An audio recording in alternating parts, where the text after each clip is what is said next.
ബിസ്മില്ലാഹി റഹ്മാനി റഹീം. അൽഹംദുലില്ലാഹി റബ്ബിൽ ആലമീൻ. വസല്ലല്ലാഹു അലാ നബീന മുഹമ്മദിൻ വഅലാ ആലിഹി വസഹ്ബിഹി അജ്മഈൻ. അമ്മാ ബഅദ്. പ്രിയമുള്ള ഖുർആൻ പഠിതാക്കളെ, അസ്സലാമു അലൈക്കും വറഹ്മത്തുള്ളാഹി. പരിശുദ്ധ ഖുർആനിലെ ഒന്നാമത്തെ അധ്യായം സൂറത്തുൽ ഫാത്തിഹയാണ് നമ്മൾ പഠിച്ചുകൊണ്ടിരിക്കുന്നത്. ഈ സൂറത്തിലെ ആദ്യ 5 ആയത്തുകളാണ് ഇതിനകം നമ്മൾ മനസ്സിലാക്കിയത്. ഇന്ന് ഇൻഷാ അല്ലാഹ് അവസാനത്തെ 2 ആയത്തുകൾ, അതായത് 6, 7 എന്നീ 2 ആയത്തുകൾ നമുക്ക് നോക്കാം. അഊദു ബില്ലാഹി മിനശ് ശൈത്വാനിർ റജീം. ബിസ്മില്ലാഹിർ റഹ്മാനിർ റഹീം. അൽഹംദുലില്ലാഹി റബ്ബിൽ ആലമീൻ. അർറഹ്മാനിർ റഹീം. മാലികി യൗമിദ്ദീൻ. ഇയ്യാക നഅ്ബുദു വ ഇയ്യാക നസ്തഈൻ. ഇഹ്ദിനസ് സിറാത്തൽ മുസ്തഖീം. സിറാത്തൽ ലദീന അൻഅംത അലൈഹിം ഗൈറിൽ മഗ്ദൂബി അലൈഹിം വലദ്ദാല്ലീൻ. ആമീൻ.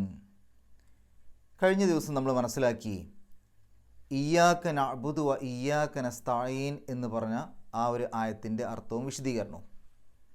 ശേഷം അള്ളാഹു പറയുന്നു, ഇഹ്ദിന സിറാത്തുൽ മുസ്തഖീം. ഇഹ്ദിന, ഹദാ എന്ന് പറഞ്ഞാൽ വഴി കാണിച്ചു അല്ലെങ്കിൽ നയിച്ചു എന്നൊക്കെയാണ്. അതിൻ്റെ കൽപ്പനക്രിയ ഇഹ്ദി, നീ വഴി കാണിക്ക്, നീ നയിക്ക് എന്നാണ്. ഇഹ്ദിന എന്ന് പറയുമ്പോൾ ഞങ്ങളെ നീ നയിക്ക്, ഞങ്ങളെ നീ വഴി കാണിക്ക്. അത് അള്ളാഹുവിനോട് പറയുമ്പോൾ നീ ഞങ്ങളെ വഴി കാണിക്കണമേ, ഞങ്ങളെ നീ നയിക്കണമേ. ഏതിലൂടെയാണ് നയിക്കേണ്ടത്? അസ്സുറാത്ത. സുറാത്ത് എന്ന് പറഞ്ഞാൽ വഴി. അസ്സുറാത്ത എന്ന് പറയുമ്പോൾ അലിഫ്ലാമ് ചേർത്ത് പറയുമ്പോൾ ആ വഴി, ഏതോ ഒരു പ്രത്യേക വഴിയെക്കുറിച്ചാണ് പറയുന്നത്. നമ്മൾ ഇംഗ്ലീഷിൽ ദി എന്ന് പറയില്ലേ, THE, ദി ബുക്ക് എന്നൊക്കെ പറയില്ലേ. സാധാരണ ബുക്ക് എന്ന് പറഞ്ഞാൽ ഏത് ബുക്കും ആവാം. ദി ബുക്ക് എന്ന് പറയുമ്പോൾ ഏതോ ഒരു പ്രത്യേക ബുക്കിനെ കുറിച്ചാണ്. അതേപോലെ അസ്സുറാത്ത ഏതോ ഒരു പ്രത്യേക വഴിയെക്കുറിച്ചാണ്. ആ വഴിയുടെ പ്രത്യേകത എന്താണ്? അസ്സുറാത്തുൽ മുസ്തഖീമ. മുസ്തഖീം എന്ന് പറഞ്ഞാൽ നേരായ, ഗൃജുവായ, ഒരു വളവും തിരിവൊന്നും ഇല്ലാത്ത നേരായ വഴി. അപ്പോൾ ഇഹ്ദിന സിറാത്തുൽ മുസ്തഖീം, നീ ഞങ്ങളെ നേരായ വഴിയിൽ നയിക്കണമേ. അടുത്ത ആയത്ത്, സിറാത്തുൽ ലദീന അൻഅംത അലൈഹിം ഗൈറിൽ മഗ്ദൂബി അലൈഹിം വലദ്ദാല്ലീൻ. ആ വഴിയെ ഒന്നുകൂടെ വിശദീകരിക്കുകയാണ്. അതായത് നീ ഞങ്ങളെ നേരായ വഴിയിലൂടെ നയിക്കണമേ എന്ന് പറഞ്ഞല്ലോ. ഏതാണ് ആ വഴി എന്നുള്ളത് ഒന്നും കൂടെ വിശദീകരിക്കുകയാണ്. സിറാത്തുൽ ലദീന അൻഅംത അലൈഹിം. സിറാത്ത അതായത് വഴി, അല്ലദീന അൻഅംത, അൻഅമ എന്ന് പറഞ്ഞാൽ അനുഗ്രഹിച്ചു എന്നാണ്. അതിൻ്റെ കൂടെ അൻത എന്ന് ചേർക്കുമ്പോൾ അൻഅമ അൻത എന്നല്ല വരിക, അൻഅംത എന്നാണ് വരിക. അൻത എന്ന് പറഞ്ഞാൽ നീ. അപ്പോൾ അൻഅമ അനുഗ്രഹിച്ചു, അൻത നീ, അൻഅംത നീ അനുഗ്രഹിച്ചു. അതിൻ്റെ മുമ്പിൽ അല്ലസീന ചേർക്കുമ്പോൾ അങ്ങനെയുള്ളവരായ ഒരു കൂട്ടർ, അല്ലെങ്കിൽ അങ്ങനെയുള്ളവരായ. അപ്പോൾ അല്ലസീന അൻഅംത, നീ അനുഗ്രഹിച്ചവരായ ഒരു കൂട്ടർ. അപ്പോൾ സിറാത്തുൽ ലസീന അൻഅംത, നീ അനുഗ്രഹിച്ചവരുടെ വഴിയിൽ, നീ അനുഗ്രഹിച്ചവരായ ഒരു കൂട്ടരുടെ വഴിയിൽ. അലൈഹിം, അവരുടെ മേൽ, അതായത് ആരുടെ മേലെയാണോ നീ അനുഗ്രഹം ചൊരിഞ്ഞത് അവരുടെ വഴിയിൽ. അല എന്നുള്ളതിൻ്റെ കൂടെ ഹും എന്ന് ചേർക്കുമ്പോഴാണ് അലൈഹിം എന്ന് വരിക. അല എന്ന് പറഞ്ഞാൽ മേൽ, ഹും എന്ന് പറഞ്ഞാൽ അവർ, അലൈഹിം അവരുടെ മേൽ. ഗൈറിൽ മഗ്ദൂബി, ഗൈർ എന്ന് പറഞ്ഞാൽ ഒഴികെ, അല്ലെങ്കിൽ അങ്ങനെയല്ല. അൽ മഗ്ദൂബ്, ഗളിബ എന്ന് പറഞ്ഞാൽ കോപിച്ചു എന്നാണ്. മഗ്ദൂബ് കോപിക്കപ്പെട്ട. അപ്പോൾ ഗൈറിൽ മഗ്ദൂബ് എന്ന് പറഞ്ഞാൽ കോപിക്കപ്പെട്ടവരുടെ അല്ല. അലൈഹിം അവരുടെ മേൽ എന്ന് പറഞ്ഞാൽ ആരുടെ മേലെയാണോ അള്ളാഹു കോപിച്ചത് അവരുടെ വഴിയിലല്ല. ഗൈറിൽ മഗ്ദൂബി അലൈഹിം, അള്ളാഹു ആരുടെ മേലെയാണോ കോപിച്ചത്, അതാണ് കോപിക്കപ്പെട്ടവർ എന്ന് പറഞ്ഞത്. കോപിക്കപ്പെട്ടവർ എന്ന് പറയുമ്പോൾ ആരാണ് കോപിച്ചതെന്ന് പറഞ്ഞിട്ടില്ല, പക്ഷേ നമുക്കറിയാം അള്ളാഹു ആണ് കോപിച്ചത്. അപ്പോൾ ആരുടെ മേലെയാണോ അള്ളാഹു കോപിച്ചത് അവരുടെ വഴിയിൽ അല്ല. ഗൈർ ഒഴികെ, അവരുടെ വഴിയിൽ ഒഴികെ, അല്ലെങ്കിൽ അവരുടെ വഴിയിൽ അല്ല. വലദ്ദാല്ലീൻ, ദ്വല്ല എന്ന് പറഞ്ഞാൽ വഴി പിഴച്ചു, ദ്വാലുൻ വഴി പിഴച്ചവൻ, ദ്വാലൂൻ, ദ്വാലീൻ എന്നൊക്കെ പറയുമ്പോൾ വഴി പിഴച്ചവർ. അവിടെ ഒരു വാവുണ്ട്. വാവ് എന്നർത്ഥത്തിൽ അത്തഫിൻ്റെ വാവാണ്. ഇതും ഇവരുടെ വഴിയിലും അല്ല എന്ന് പറയാൻ വേണ്ടിയിട്ട്. ലാ അല്ല, അദ്വാലീൻ വഴിപിഴച്ചവർ. അപ്പോൾ വഴിപിഴച്ചവരുടെയും അല്ല എന്ന് പറഞ്ഞാൽ ഇവരുടെ വഴിയിലും അല്ല. അപ്പോൾ മൊത്തത്തിൽ അർത്ഥം പറയുമ്പോൾ സിറാത്തുൽ ലസീന അൻഅംത അലൈഹിം ഗൈറിൽ മഗ്ദൂബി അലൈഹിം വലദ്വാലീൻ, നീ അനുഗ്രഹിച്ചവരുടെ വഴിയിൽ, നീ കോപിച്ചവരുടെ വഴിയിൽ അല്ല, അല്ലെങ്കിൽ കോപിക്കപ്പെട്ടവരുടെ വഴിയിൽ അല്ല, വഴി തെറ്റിയവരുടെ വഴിയിലും അല്ല. ഇത് കഴിഞ്ഞതിന് ശേഷം ആമീൻ എന്ന് പറയണമെന്ന് ഹദീസുകളിൽ കാണാൻ സാധിക്കും. അപ്പോൾ ആമീൻ എന്ന് പറഞ്ഞാൽ ഈ പ്രാർത്ഥന നീ സ്വീകരിക്കണമേ എന്നാണ് ആമീൻ എന്ന് പറഞ്ഞാൽ. അപ്പോൾ ഈ ഒരു ഈ ആയത്തുകളുടെ പദങ്ങൾ നമ്മൾ പരിചയപ്പെട്ടു. ഇനി വിശദീകരണത്തിലേക്ക് പോകാം. ഇവിടെ നമ്മൾ മനസ്സിലാക്കേണ്ട ചില കാര്യങ്ങൾ നമുക്കറിയാം. സൂറത്തുൽ ഫാത്തിഹയെ സൂറത്തു ദുആ എന്ന് പറയുന്നുണ്ട്, പ്രാർത്ഥനയുടെ അധ്യായം. ഈ ഒരു ഇഹ്ദിന സിറാത്തുൽ മുസ്തഖീം എന്നുള്ള ആ ഒരു പ്രാർത്ഥന ഉള്ളതുകൊണ്ടാണ് ഇതിന് പ്രാർത്ഥനയുടെ അധ്യായം എന്നുള്ള പേര് കിട്ടിയത്, സൂറത്തു ദുആ എന്നുള്ള പേര് കിട്ടിയത്. പ്രാർത്ഥനാ വാക്യം ഉള്ളതുകൊണ്ട്. പ്രാർത്ഥനാ വാക്യം ഇഹ്ദിന സിറാത്തുൽ മുസ്തഖീമാണ്. നോക്കൂ, നിങ്ങൾ എങ്ങനെയാണ് ആ പ്രാർത്ഥന അവതരിപ്പിച്ചത്, അള്ളാഹുവിനോട് അവതരിപ്പിച്ചത്? നേരെ ചെന്നിട്ട് അള്ളാഹുവിനോട് ഞങ്ങളെ നീ നേരായ മാർഗത്തിൽ നയിക്കണമേ എന്ന് പറയല്ല. അതിനു മുമ്പ് ആദ്യം അൽഹംദുലില്ലാഹി റബ്ബിൽ ആലമീൻ പറഞ്ഞു, അർറഹ്മാൻ ഇർറഹീം പറഞ്ഞു, മാലിക് യൗമിദ്ദീൻ പറഞ്ഞു, ഇയ്യാക നഅ്ബുദു വ ഇയ്യാക നസ്തഈൻ ഒക്കെ പറഞ്ഞു. അതിന് ശേഷമാണിത് പറഞ്ഞത്. അപ്പോൾ അള്ളാഹുവിനോടൊരു കാര്യം ചോദിക്കുന്ന സമയത്ത് ആദ്യം തന്നെ പോയിട്ട് ആ ആവശ്യമുള്ള കാര്യം നേരിട്ട് ചോദിക്കല്ല ചെയ്തത്. ആദ്യം അള്ളാഹുവിനോട് പറഞ്ഞു, അള്ളാഹുവേ, നീ എല്ലാ സ്തുതിക്കും അർഹൻ നീയാണ്, എല്ലാ ലോകങ്ങളെയും നിയന്ത്രിച്ചു കൊണ്ടിരിക്കുന്നവൻ നീയാണ്. മാത്രമല്ല, നീ കരുണാനിധിയാണ്, പരമകാരുണികനാണ്, നീ പ്രതിഫല നാളിൻ്റെ ഉടമസ്ഥനാണ്. അങ്ങനെയൊക്കെയുള്ള നിന്നെ എനിക്കറിയാം. അതുകൊണ്ട് തന്നെ നിന്നെ മാത്രമേ ഞാൻ ആരാധിക്കുള്ളൂ, ഞങ്ങൾ ആരാധിക്കുള്ളൂ, നിന്നോട് മാത്രമേ ഞങ്ങൾ സഹായം തേടുള്ളൂ. എന്തിനാണ് ഞാനിതൊക്കെ പറയുന്നതെന്നറിയോ? ഇഹ്ദിന സിറാത്തുൽ മുസ്തഖീം, ഞങ്ങളെ നീ നേരായ മാർഗത്തിൽ നയിക്കണമേ.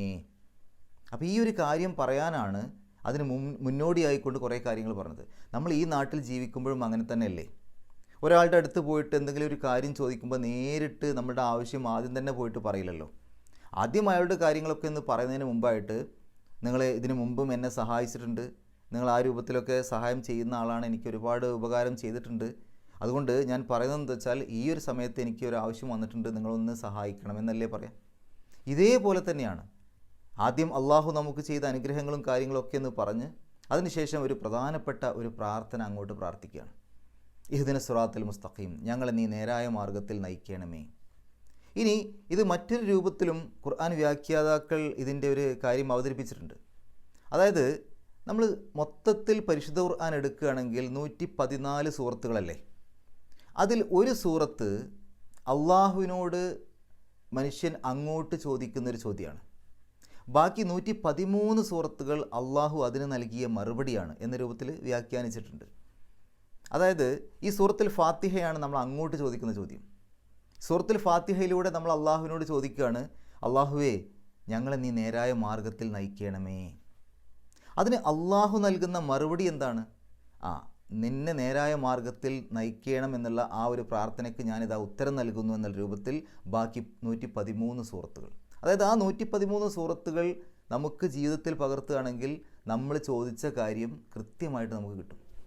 നമുക്ക് നേരായ മാർഗത്തിലൂടെ ജീവിക്കാൻ പറ്റും, നാളെ പരലോകത്ത് വിജയിക്കാൻ പറ്റും. അപ്പോൾ നമ്മൾ ചോദിച്ചതിനുള്ള മറുപടിയാണ് ബാക്കി 113 സൂറത്തുകൾ എന്ന് വേണമെങ്കിൽ നമുക്ക് അങ്ങനെ ചിന്തിക്കാൻ വേണ്ടി പറ്റും. ഇനി നമ്മൾ നോക്കുക, ഈ ഒരു എല്ലാ വഴികളും നേരായ വഴികളല്ലല്ലോ. ഇപ്പോൾ ലോകത്ത് നമ്മൾ ജീവിക്കുന്ന ഈ ഒരു ഭൂമിയിൽ ഒരുപാട് വഴികളുണ്ട്, ഒരുപാട് മാർഗങ്ങളുണ്ട്, ആളുകൾക്ക് ജീവിക്കാൻ ഒരുപാട് മാർഗങ്ങളുണ്ട്. പക്ഷേ എല്ലാ വഴികളും നേരായ വഴികളല്ല. നേരായ വഴി ഒന്നേ ഉണ്ടാവുള്ളൂ. ഒരു സ്ഥലത്തുനിന്ന് മറ്റൊരു സ്ഥലത്തേക്ക് വളവും തിരിവൊന്നും ഇല്ലാത്ത ഒരൊറ്റ വര വരക്കാനല്ലേ പറ്റുള്ളൂ. അപ്പോൾ നേരായ വഴി ഒന്നേ ഉണ്ടാവുള്ളൂ. ആ വഴി നമുക്ക് കാണിച്ചു തരേണ്ടത് ശരിക്കും ആരാണ്? എപ്പോഴും ഏതെങ്കിലും ഒരു മെഷീനോ അല്ലെങ്കിൽ ഏതെങ്കിലും ഒരു ഉൽപ്പന്നം അത് കേടുകൂടാതെ കൊണ്ടു നടക്കാൻ അതിൻ്റെ നിർമ്മാതാവിന് മാത്രമേ പറഞ്ഞുതരാൻ പറ്റുള്ളൂ. സാധാരണഗതിയിൽ നമ്മൾ എന്തെങ്കിലും ഒരു മെഷീനൊക്കെ വാങ്ങുമ്പോൾ അതിൻ്റെ കൂടെ ഒരു കാറ്റലോഗ് ഉണ്ടാവും, ഒരു മാനുവൽ ഉണ്ടാവും. ആ മാനുവലിൽ പറഞ്ഞിട്ടുണ്ടാവും ഈ ഒരു മെഷീൻ കേടുകൂടാതെ കൊണ്ടു നടക്കേണ്ടത് എങ്ങനെയെന്നുള്ളത്. ഏതൊക്കെ രൂപത്തിൽ പ്രവർത്തിപ്പിക്കാം, എങ്ങനെയൊക്കെ പ്രവർത്തിപ്പിക്കാൻ പാടില്ല എന്നുള്ളത്. മനുഷ്യന് അള്ളാഹു നൽകിയ കാറ്റലോഗായിട്ട് നമുക്ക് പരിശുദ്ധ ഖുർആനെ കാണാൻ പറ്റും. നബി സല്ലല്ലാഹു അലൈഹി വസല്ലമയ്ക്ക് ശേഷം അതിനു മുമ്പ് അവർക്ക് വേറെ രൂപത്തിൽ നൽകിയിരുന്നു. അപ്പോൾ മനുഷ്യന് അല്ലെങ്കിൽ നമുക്ക് അള്ളാഹു നൽകിയ ഒരു കാറ്റലോഗാണ് പരിശുദ്ധ ഖുർആൻ. ഈ മനുഷ്യൻ എന്ന് പറയുന്ന മെഷീൻ എങ്ങനെയൊക്കെ പ്രവർത്തിപ്പിക്കാം, എങ്ങനെയൊക്കെ പ്രവർത്തിപ്പിക്കാൻ പാടില്ല, ആ കാറ്റലോഗ് പഠിക്കാതെ, ആ മാനുവൽ വായിക്കാതെ ഈ മെഷീൻ പ്രവർത്തിപ്പിക്കുകയാണെങ്കിൽ അത് അപകടത്തിലേക്ക് എത്തിക്കും. അതുകൊണ്ട് പരിശുദ്ധ ഖുർആൻ നമ്മൾ പഠിക്കണം, നമ്മുടെ കാറ്റലോഗ് നമ്മൾ പഠിക്കണം. എന്നിട്ട് അതിൽ പറഞ്ഞ രൂപത്തിലാണ് നമ്മുടെ ജീവിതം മുന്നോട്ട് കൊണ്ടുപോകേണ്ടത്. അപ്പോൾ ഈ ഒരു പരിശുദ്ധ ഖുർആനിലൂടെ അള്ളാഹു നമുക്ക് നേരായ മാർഗം കാണിച്ചു തരികയാണ്. ഇനി നേരായ മാർഗം ഒരൊറ്റ രൂപത്തിലല്ല അള്ളാഹു കാണിച്ചു തരുന്നത്. ഇപ്പോൾ പരിശുദ്ധ ഖുർആൻ വായിക്കാത്ത ഒരാൾക്കും നേരായ മാർഗം കിട്ടും. കാരണം പ്രകൃതിപരമായിട്ട് തന്നെ അള്ളാഹു നേരായ മാർഗങ്ങൾ കാണിച്ചു തരുന്നുണ്ട്.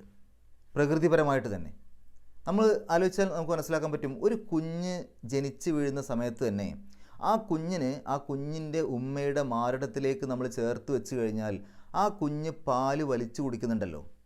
ആരാണ് ആ കുഞ്ഞിന് അങ്ങനെയുള്ളൊരു കഴിവ് നൽകിയത്? ഒരു പക്ഷേ അങ്ങനെ ഒരു കഴിവ് ആ കുട്ടിക്ക് ഇല്ലായിരുന്നുവെങ്കിൽ നമുക്ക് ആർക്കെങ്കിലും അങ്ങനെ ഒരു കഴിവ് ഉണ്ടാക്കി കൊടുക്കാൻ പറ്റുമോ? ആ കുട്ടിക്ക് പറഞ്ഞാൽ മനസ്സിലാവില്ലല്ലോ. എങ്ങനെയാണ് ആ കുട്ടിയെ അങ്ങനെ ഒരു കാര്യം പരിശീലിപ്പിക്കുക? എത്ര കാലം എടുക്കും അങ്ങനെ ഒരു കാര്യം പരിശീലിപ്പിക്കാൻ? പക്ഷേ അള്ളാഹു ആ കുട്ടി ജനിക്കുന്ന സമയത്ത് അത് ആവശ്യമാണെന്നുള്ള നിലക്ക് ആദ്യം ആ കുട്ടിക്ക് അങ്ങനെ ഒരു മാർഗ്ഗദർശനം നൽകിയിട്ടുണ്ട്. വെറുതെ അങ്ങോട്ട് സൃഷ്ടിച്ച് വിടുകയല്ല ചെയ്തത്. ആ സൃഷ്ടിച്ച ഓരോ സൃഷ്ടിക്കും ഇവിടെ ജീവിക്കാൻ ആവശ്യമായ സംവിധാനങ്ങൾ അള്ളാഹു നൽകിയിട്ടുണ്ട്. അല്ലാതെ വെറുതെ സൃഷ്ടിച്ചാണ് വിടല്ല. അള്ളാഹു സൃഷ്ടിക്കുകയും സംവിധാനിക്കുകയും ചെയ്തിട്ടുണ്ട്. ഇനി ഒരു പുഴയുടെ വക്കിൽ ഒരു പല്ലിമുട്ടയും ഒരു താറാവ് മുട്ടയും വിരിയാറായ അവസ്ഥയിൽ വെച്ചു എന്ന് വിചാരിക്കുക. രണ്ടും ഒരേ സമയം വിരിഞ്ഞു കഴിഞ്ഞാൽ താറാവിൻ്റെ കുഞ്ഞ് നേരെ പുഴയിലേക്ക് വെള്ളത്തിലേക്ക് അങ്ങ് ഇറങ്ങും. പല്ലിയുടെ കുഞ്ഞ് ആ വെള്ളം കണ്ട് പേടിച്ച് നേരെ പിറകോട്ടും പോവും. ആരാണ് ആ പല്ലിയുടെ കുഞ്ഞിനോട് പറഞ്ഞു കൊടുത്തത്, ആ വെള്ളത്തിലേക്ക് നീ ഇറങ്ങിക്കഴിഞ്ഞാൽ നിൻ്റെ ജീവൻ നഷ്ടത്തിലാണ്, അതുകൊണ്ട് അങ്ങോട്ട് പോകേണ്ട, അപകടമാണ്? ആരാണ് താറാവിൻ്റെ കുഞ്ഞിനോട് പറഞ്ഞു കൊടുത്തത്, ആ വെള്ളത്തിലേക്ക് നീ ധൈര്യമായിട്ട് പോയിക്കോ, അവിടെ നിനക്ക് നീന്തി കളിക്കാം?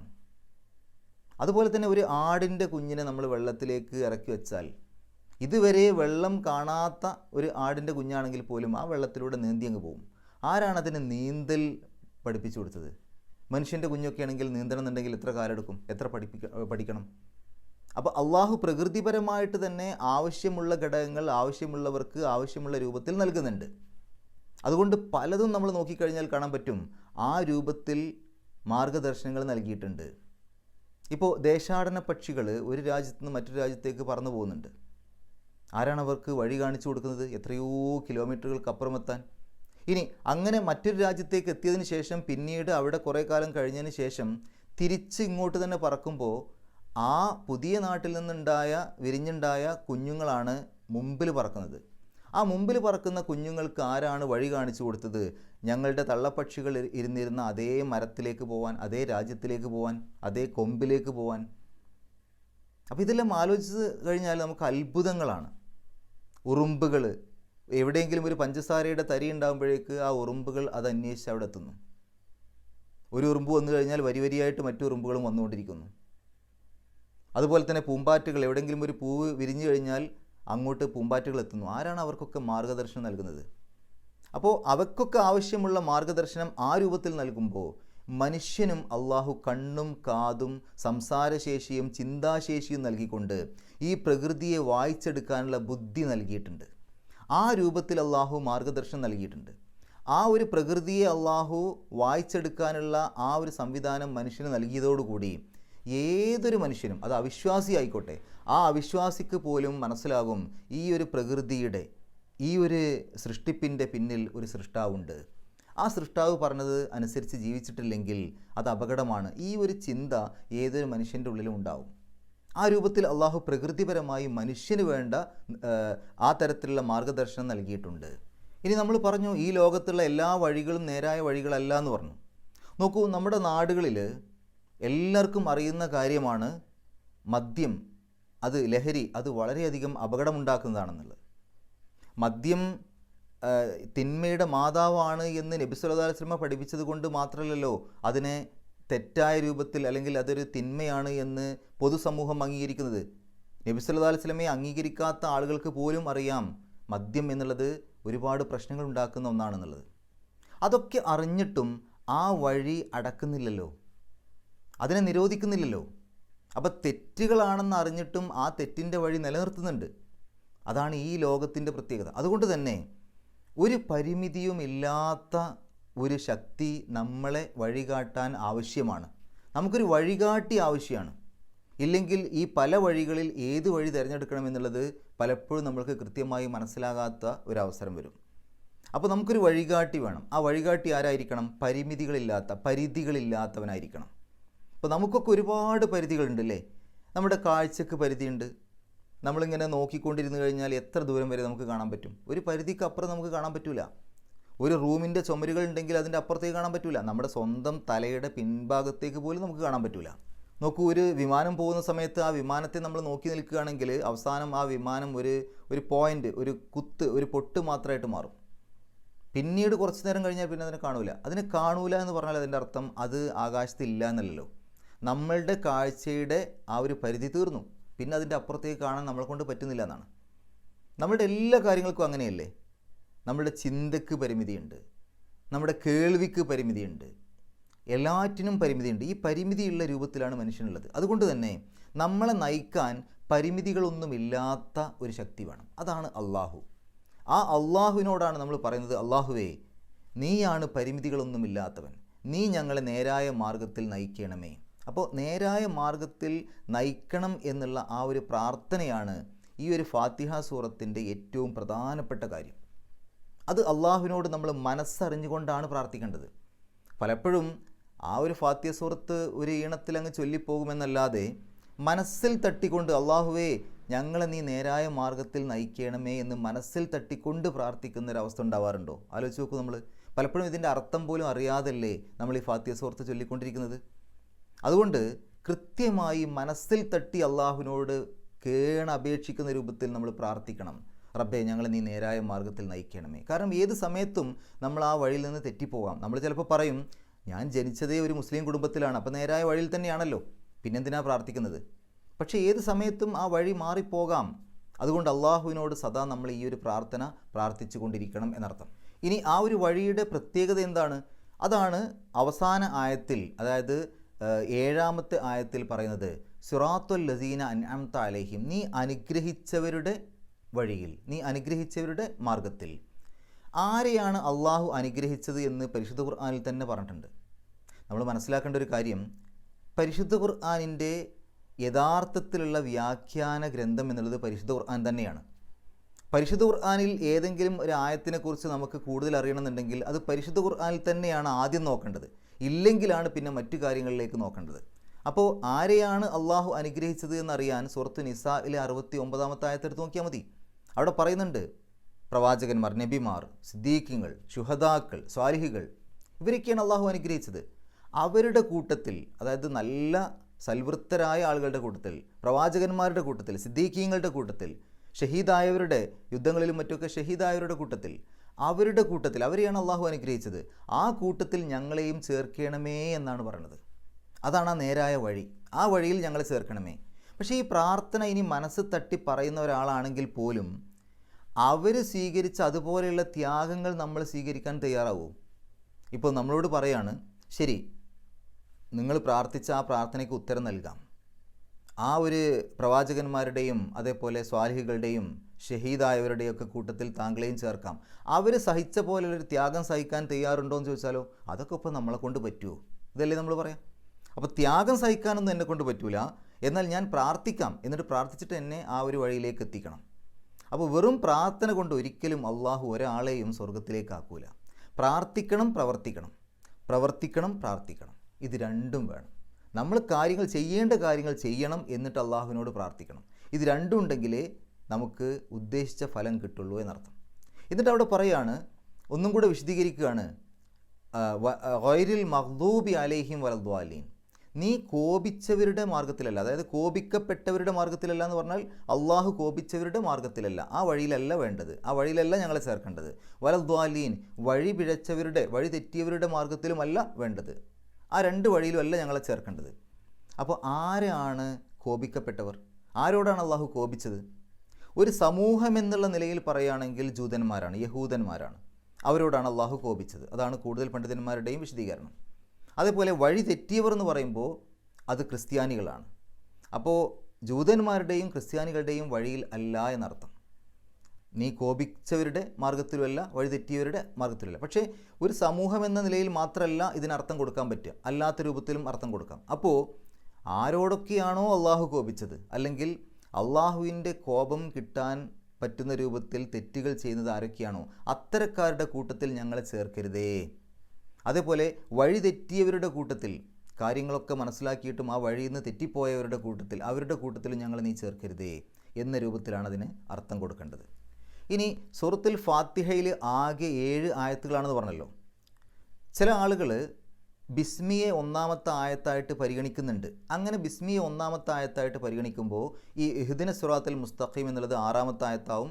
ബാക്കി അവിടെ നിന്ന് അങ്ങോട്ട് ഒന്നിച്ച് സിറാത്തുൽ ലദീന അൻഅംത അലൈഹിം ഗൈറിൽ മഗ്ദൂബി അലൈഹിം വലദ്ദാലീൻ എന്നുള്ളത് ഒന്നിച്ച് അത് 7ാമത്തെ ആയത്താവും. എന്നാൽ ചില ആളുകൾ ബിസ്മിയെ ഒന്നാമത്തെ ആയത്തായിട്ട് പരിഗണിക്കുന്നില്ല. ചില മുസ്ഹഫുകളിൽ തന്നെ നമ്പർ ഇട്ട് നോക്കിയാൽ കാണാൻ പറ്റും, അൽഹംദുലില്ലാഹി റബ്ബിൽ ആലമീൻ എന്നുള്ളതിനാണ് നമ്പർ 1 കൊടുത്തിട്ടുള്ളത്, ആയത്ത് നമ്പർ 1. അങ്ങനെ ആ രൂപത്തിൽ പരിഗണിക്കുന്ന ആളുകളെ സംബന്ധിച്ചിടത്തോളം സിറാത്തുൽ ലദീന അൻഅംത അലൈഹിം എന്നുള്ളതാണ് 6ാമത്തെ ആയത്ത്, ഗൈറിൽ മഗ്ദൂബി അലൈഹിം വലദ്ദാലീൻ എന്നുള്ളത് 7ാമത്തെ ആയത്തായിട്ട് മാറും. എന്തായാലും പരിശുദ്ധ ഖുർആനിലെ ഈ ഒരു സൂറത്തിൽ ആകെ 7 ആയത്തുകളാണ് എന്നാലും വരിക. ഇനി ഈ സൂറത്തുമായി ബന്ധപ്പെട്ട് നമ്മൾ മനസ്സിലാക്കേണ്ട മറ്റൊരു കാര്യം, നമ്മൾ ഈ സൂറത്ത് ഓതിക്കഴിഞ്ഞാൽ ആമീൻ പറയുമല്ലോ, ആ സമയത്ത് മലക്കുകളും ആമീൻ പറയുന്നുണ്ട്. നമ്മുടെ പാരായണം കഴിഞ്ഞിട്ട് മലക്കുകളും ആമീൻ പറയുന്നുണ്ട്. നമ്മൾ നിസ്കരിക്കുന്ന സമയത്തൊക്കെ ആമീൻ പറയുന്ന സമയത്ത് മലക്കുകളുടെ ആ ഒരു ആമീനുമായിട്ട് നമ്മളുടെ ആമീൻ യോജിച്ചു വന്നു കഴിഞ്ഞാൽ അത്തരം ആളുകൾക്ക് പാപങ്ങൾ പുറത്തു കൊടുക്കുമെന്നൊക്കെ ഹദീസിൽ കാണാൻ സാധിക്കും. അതൊക്കെ അവർക്ക് കിട്ടുന്നൊരു ബോണസാണ്, ഒരു എക്സ്ട്രാ ഓഫറാണ് അള്ളാഹുവിൻ്റെ അടുത്ത് കിട്ടുന്നത്. അതുപോലെ ഈ ഒരു സൂറത്ത് നമ്മൾ പാരായണം ചെയ്യുമ്പോൾ അതിലെ ഓരോ ആയത്തുകൾ പറയുമ്പോഴും അള്ളാഹു മറുപടി പറയുന്നുണ്ട് എന്ന് നമുക്ക് ഹദീസുകൾ കാണാൻ സാധിക്കും. അതായത് അൽഹംദുലില്ലാഹി റബ്ബിൽ ആലമീൻ എന്ന് നമ്മൾ പറയുമ്പോൾ അള്ളാഹു പറയും, ഇതാ എൻ്റെ അടിമ, എൻ്റെ അടിയാൻ എന്നെ സ്തുതിച്ചിരിക്കുന്നു എന്ന് പറയും. അതേപോലെ തന്നെ അർറഹ്മാൻ ഇർറഹീം എന്ന് പറയുമ്പോൾ ഇതാ എൻ്റെ അടിമ എന്നെ പുകഴ്ത്തിയിരിക്കുന്നു. മാലിക് യൗമിദ്ദീൻ എന്ന് പറയുമ്പോൾ ഇതാ എൻ്റെ അടിമ എന്നെ മഹത്വപ്പെടുത്തിയിരിക്കുന്നു. ഇയ്യാക നഅ്ബുദു വ ഇയ്യാക നസ്തഈൻ എന്ന് പറയുമ്പോൾ ഇത് ഞാനും എൻ്റെ അടിമയ്ക്കും ഇടയിലുള്ള കാര്യമാണ് എന്ന് പറഞ്ഞാൽ അത് ഞങ്ങൾക്കിടയിലുള്ള കാര്യമാണ്, എന്നോട് എൻ്റെ അടിമ ഒരു കാര്യം പറയുന്നു. ഇഹ്ദിന സിറാത്തുൽ മുസ്തഖീം എന്ന് പറയുമ്പോൾ അവിടുന്ന് അങ്ങോട്ടുള്ള കാര്യം ആ അടിമ ചോദിച്ചത് അവന് കിട്ടും എന്ന രൂപത്തിൽ മറുപടി കൊടുക്കുന്നു. അപ്പോൾ ഇത് ഓരോ ആയത്തിനും അള്ളാഹു മറുപടി പറയുന്നുണ്ട് എന്നൊക്കെ നമുക്ക് റിപ്പോർട്ടുകളിൽ കാണാൻ സാധിക്കും. ഇനി ഈ ഒരു സൂറത്തുൽ ഫാത്തിഹ തുടങ്ങുന്നത് അൽഹംദ് കൊണ്ടാണല്ലോ. ബിസ്മില്ലാഹിർ റഹ്മാനിർ റഹീം ഒന്നാമത്തെ ആയത്തായിട്ട് പരിഗണിക്കാം. എന്നാൽ പോലും നമുക്ക് അൽഹംദ് കൊണ്ടാണ് തുടങ്ങുന്നത് പറയാം. അഊദും ബിസ്മിയും കഴിഞ്ഞതിന് ശേഷം പിന്നെ അൽഹംദ് ആണല്ലോ. അപ്പോൾ അൽഹംദ് കൊണ്ട് തുടങ്ങുന്നു. അൽഹംദ് കൊണ്ട് തുടങ്ങുന്ന മറ്റ് 4 സൂറത്തുകൾ കൂടെ പരിശുദ്ധ ഖുർആനിലുണ്ട്. അതൊന്ന് സൂറത്ത് അൻആമാണ്, മറ്റൊന്ന് സൂറത്തുൽ കഹ്ഫാണ്, മറ്റൊന്ന് സൂറത്ത് സബ ആണ്, മറ്റൊന്ന് സൂറത്തുൽ ഫാത്തിറാണ്. ഈ സൂറത്തുകളൊക്കെ അൽഹംദ് കൊണ്ട് തുടങ്ങുന്ന സൂറത്തുകളാണ്. ഇനി നമുക്ക് ഈ 2 ആയത്തുകളിൽ വന്ന പാരായണ നിയമങ്ങൾ നോക്കാം. ഇഹ്ദിന സിറാത്തുൽ മുസ്തഖീം, മുസ്തഖീം എന്നുള്ളതിൻ്റെ അവസാനത്തെ മീമിന് സുക്കൂനിട്ടിട്ട് നിർത്തുക. അതിൻ്റെ തൊട്ട് മുമ്പുള്ള നീട്ടൽ 6 അക്ഷരങ്ങളുടെ ദൈർഘ്യം വരെ നീട്ടാൻ അനുവാദമുള്ള മദ് ആരിദായിട്ട് മാറും. തുടക്കത്തിൽ എന്തുകൊണ്ട് ഇഹ്ദിന എന്ന് കൊടുത്തു, അഹ്ദിന എന്നോ ഉഹ്ദിന എന്നും കൊടുത്തില്ല? അത് നമുക്ക് ഗ്രാമറിൻ്റെ സമയത്ത് അവസാനത്തിൽ പറയാം. ഇഹ്ദിന എന്ന് എന്തുകൊണ്ട് കൊടുത്തു എന്നുള്ള കാര്യം. ഇനി സിറാത്തുൽ ലദീന അൻഅംത, അൻഅംത എന്ന് പറയുമ്പോൾ ഐനിൻ്റെ മുമ്പ് സുക്കൂനുള്ള നൂന് വന്നു. സുക്കൂനുള്ള നൂനിന് ശേഷം ഐന് വന്നാൽ, ഐന് മാത്രമല്ല 6 അക്ഷരങ്ങളുണ്ട്.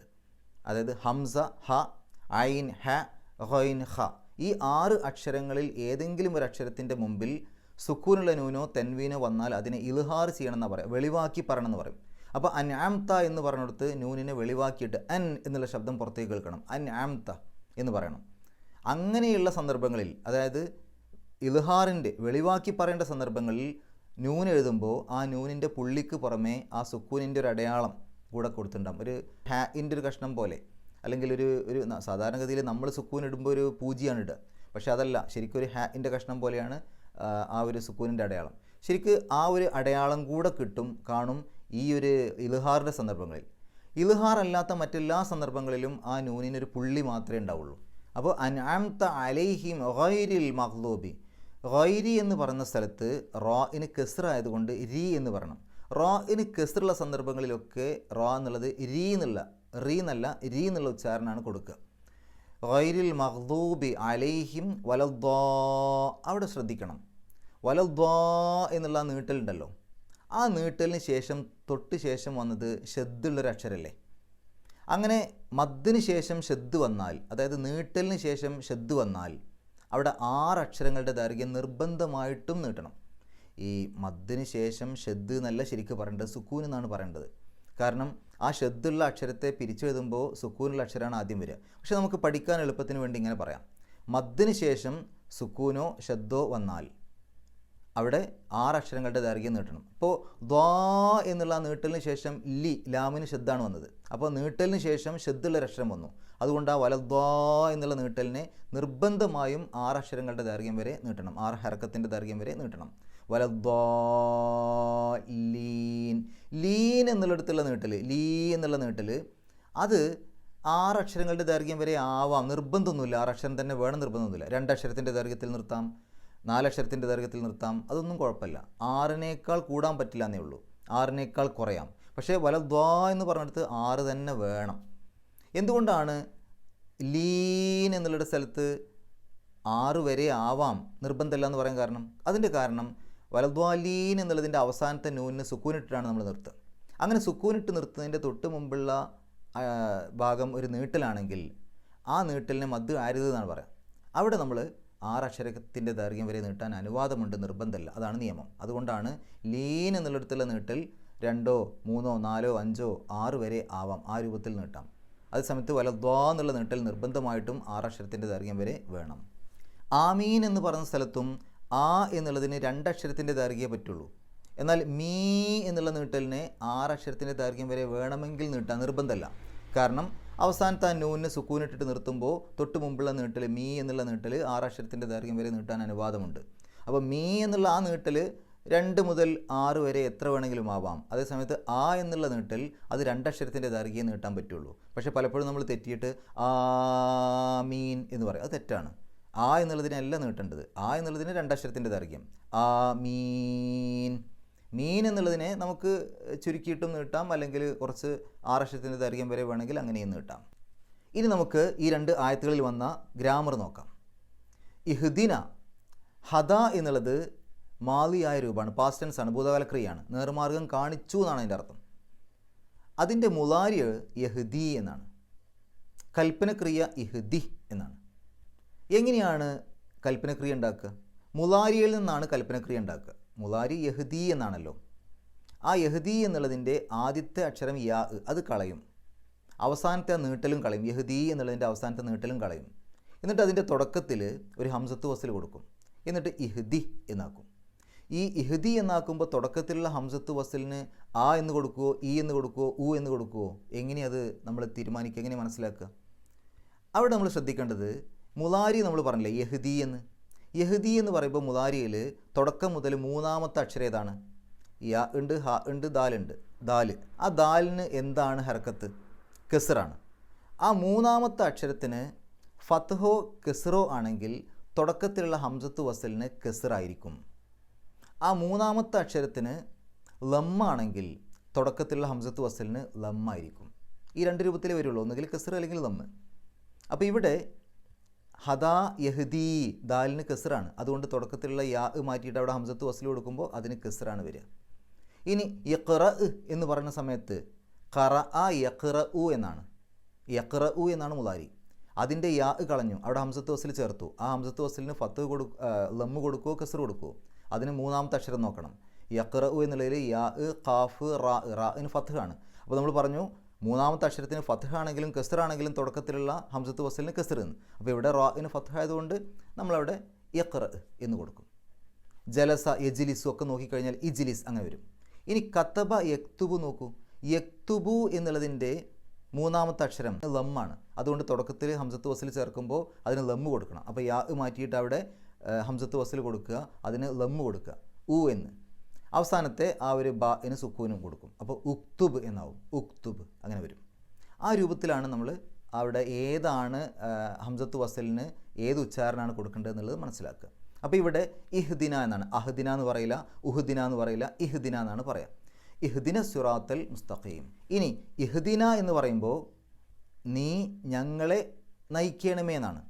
അപ്പോൾ ആരാണ് ചെയ്യേണ്ടത്? നീ. അവിടെ ഫായിൽ അൻത എന്നുള്ളതാണ്, അത് ഒളിഞ്ഞു കിടക്കുകയാണ്. ഫായിൽ അൻത എന്നാണ്. ഫായിൽ എന്ന് പറഞ്ഞാൽ കർത്താവ് അല്ലെങ്കിൽ സബ്ജക്റ്റ്, ആ പ്രവൃത്തി ചെയ്യുന്ന ആൾ. ഇനി ഞങ്ങളെ എന്ന് പറഞ്ഞു, നാ എന്ന്. ആ നാ എന്നുള്ളത് മഫ്ഊലുൻ ബിഹിയാണ്. മഫ്ഊലുൻ ബിഹി എന്ന് പറഞ്ഞാൽ ഒബ്ജക്റ്റ് അല്ലെങ്കിൽ കർമ്മം. ഇപ്പോൾ സുബൈർ പാമ്പിനെ കൊന്നു എന്ന് പറയുമ്പോൾ സുബൈർ ആണ് അവിടെ ഫായിൽ, കർത്താവ് അല്ലെങ്കിൽ പ്രവൃത്തി ചെയ്യുന്ന ആൾ. കൊന്നു എന്നുള്ളത് ക്രിയയാണ്, ഫെയിലാണ്. പാമ്പിനെ, ആ പാമ്പ് എന്നുള്ളത് അവിടെ മഫ്ഊലുൻ ബിഹിയാണ് അല്ലെങ്കിൽ ഒബ്ജക്റ്റാണ്, കർമ്മമാണ്. അപ്പോൾ ഇവിടെ നാ എന്നുള്ളത്, ഇഹ്ദിന എന്നുള്ളിടത്ത് നാ എന്നുള്ളത് മഫ്ഊലുൻ ബിഹിയാണ്. ഇനി ഇവിടെ മറ്റൊരു മഫ്ഊലുൻ ബിഹിയും കൂടെ ഉണ്ട്, രണ്ടാമതൊരു മഫ്ഊലുൻ ബിഹിയും കൂടെ ഉണ്ട്. അതേതാണ്? അസ്സിറാത്ത, നേരായ വഴി എന്നുള്ളത്. അതും മഫ്ഊലുൻ ബിഹിയാണ്. അതുകൊണ്ടാണ് സിറാത്ത എന്നെഴുതിയത്.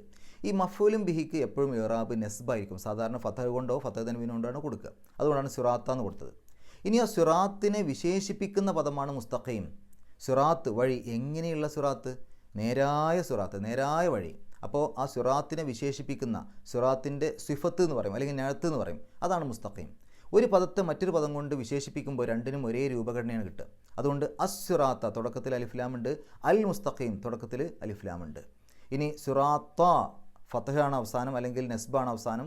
മുസ്തഖീമ അതിനും നെസ്ബ് കിട്ടിയിട്ടുണ്ട്, അവസാനത്തിൽ ഫതഹാണ്.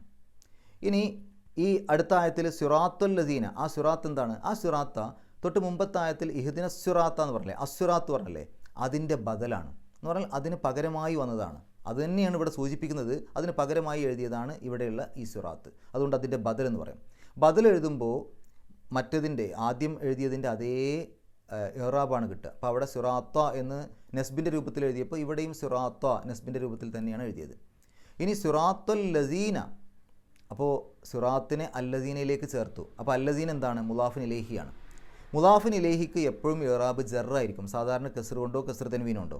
പക്ഷേ അല്ലസീന എന്നുള്ള പദത്തിന് കസ്റിട്ട് കൊടുക്കാനൊന്നും പറ്റില്ല, അതിന് മബ്നി എന്ന് പറയും. അത് അങ്ങനെ തന്നെ എഴുതാനേ പറ്റുള്ളൂ. പക്ഷെ നമ്മൾ പറയും അത് ജറിൻ്റെ സ്ഥാനത്താണെന്ന് പറയും.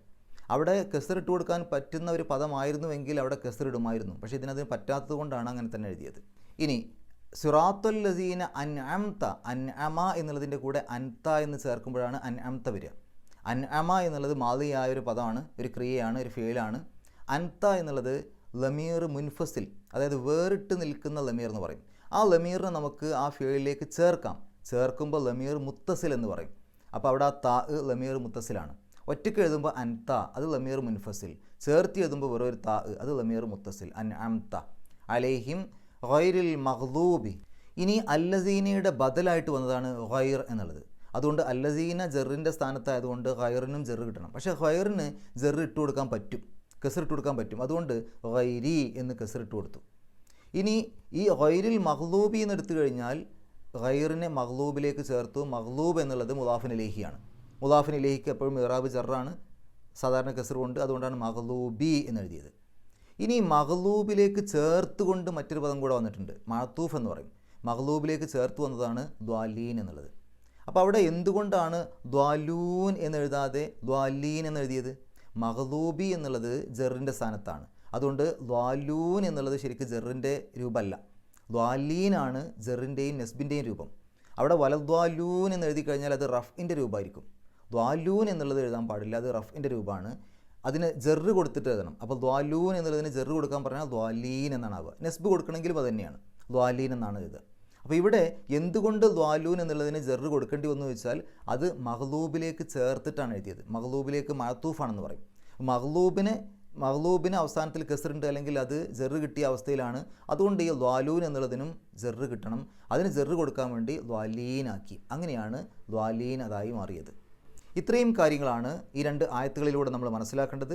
അള്ളാഹു പരിശുദ്ധ ഖുർആൻ ഏറ്റവും നല്ല രൂപത്തിൽ പഠിക്കുവാനും അത് ജീവിതത്തിൽ പകർത്തുവാനും കഴിവിൻ്റെ പരമാവധി മറ്റുള്ള ആളുകൾക്ക് എത്തിച്ചു കൊടുക്കുവാനുമുള്ള സന്മനസ്സും തൗഫീക്കും സൗഭാഗ്യവും നമുക്ക് ഏവർക്കും പ്രദാനം ചെയ്യുമാറാകട്ടെ. വാഖിറു ദഅ്വാനാ അൽഹംദുലില്ലാഹി റബ്ബിൽ ആലമീൻ. അസ്സലാമു അലൈക്കും വറഹ്മത്തുള്ളാഹി.